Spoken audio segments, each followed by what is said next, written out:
Yeah, it's wicked actually. Yes. Because you don't know what the fuck happens. You know. Exactly. It's like a rock standing on two other rocks, like it always is. Look at the atmosphere here. But yeah, of course, it's all the fucking same. It's Nazi, Yes. you know. Mein Schlesierland, mein Heimatland, wir sehen uns wieder. Mein Schlesierland, wir sehen uns wieder am Moderstrand. Interestingly enough, it makes sense to go to other countries to learn the history of Germany. Oh, maybe it's not modern. This could be a swastika in the center of this. This is a very interesting region because, if you look around here, you can easily spot things that other people sometimes don't spot, which are of course of German heritage, which are mostly removed in Germany itself. But here, they don't care, I think. Of course. These areas of Silesia used to be Germany itself until 1945. Yes, it's interesting to see. Oh my God.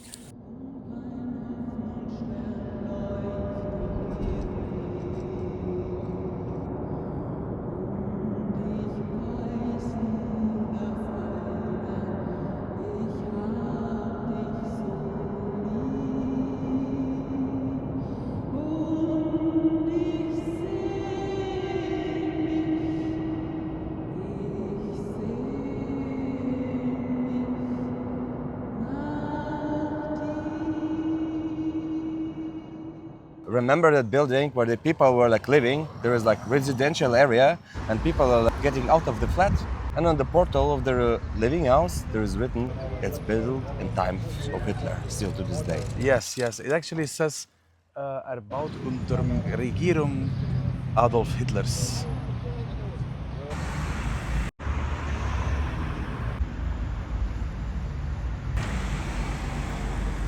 Sparkasse. It was Sparkasse and now it's pushed back. Yeah, because the building was built from. And it's obviously very traumatic for Polish people since the Warsaw was completely destroyed. History could have gone differently for them in terms of their property that is destroyed, which also goes for the rest of Europe. But because in Poland, of course, the Nazi occupation was much more brutal. All right, I have this.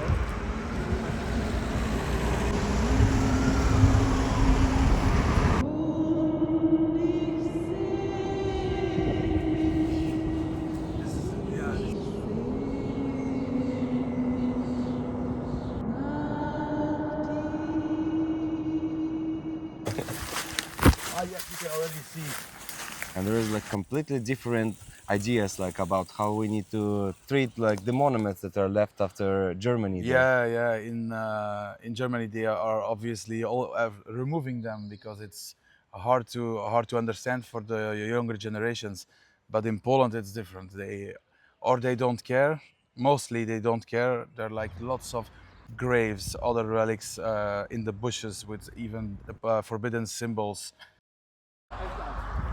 The story is problematic for everyone, but still those monuments are existing like everywhere in Germany, in modern Germany, in Silesia, in Or even in Romania, like the German inhabited region of Transylvania, in Hungary, the Donauschwaben, and there are even still some relics to see in Belgium and in France. Look, he died in Tropa, which is Trutnov. Yeah. It was like very interesting to go there because I knew that there in modern Poland some Germans are living still, and we've seen like that some signs of the cities are written in two languages. Friedrichsfelde is part of Berlin, but there was another Friedrichsfelde somewhere in the middle of Poland. Yes, exactly. And the capital of that is used to be called Opole. So they Polonized the names. Sometimes they Polonized them. Sometimes they took completely different names. So Opole is now the city of Opole, which has still like Germans who were actually all of them were expelled after 1945, but some families, a big amount of families used to stay. When I bought a jacket in Opole on the market square some time ago, where they all spoke perfectly German.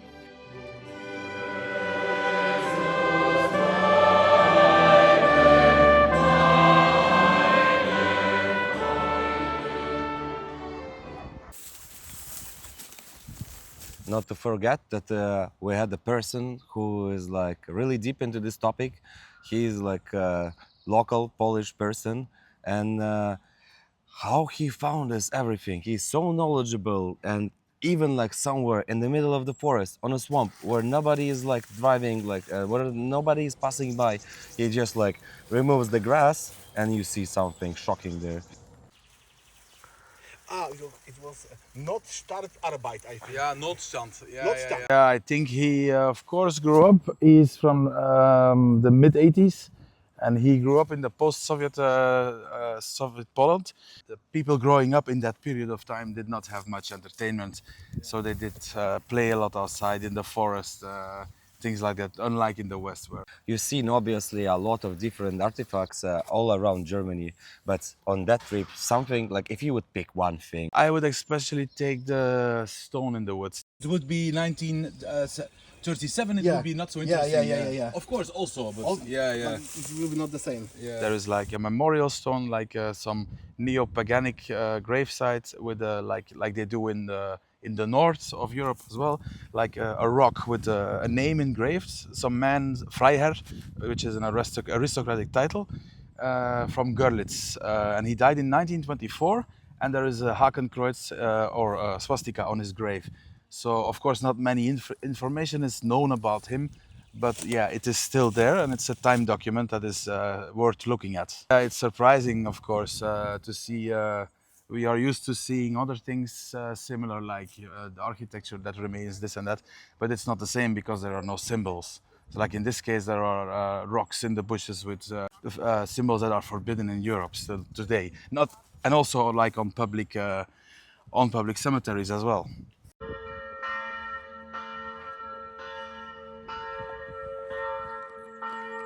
People obviously have like a lot of negative feelings about this period of time in history. So, but still, sometimes they keep them for some reason, and we will Yes, see you how. can even sometimes see that there are in these regions that are unfortunately by these grave sites there are sometimes candles lit as well. Of course, I have never seen anyone do that, but I have seen lit candles. What was unusual as well that in Germany we see a lot of memorials for World War One, but there were like in German region of Poland there were still monuments for World War II soldiers, which is almost impossible. in Yes, Germany. yes. And this is also Iron Cross on the ground. Even what most people don't realize is that there are German war memorials in Poland, in the former German territories, of course. You would think they are, of course, removed by the Poles, but mostly not. Because in World War I, of course, the Poles and the Germans back then were also not the best friends.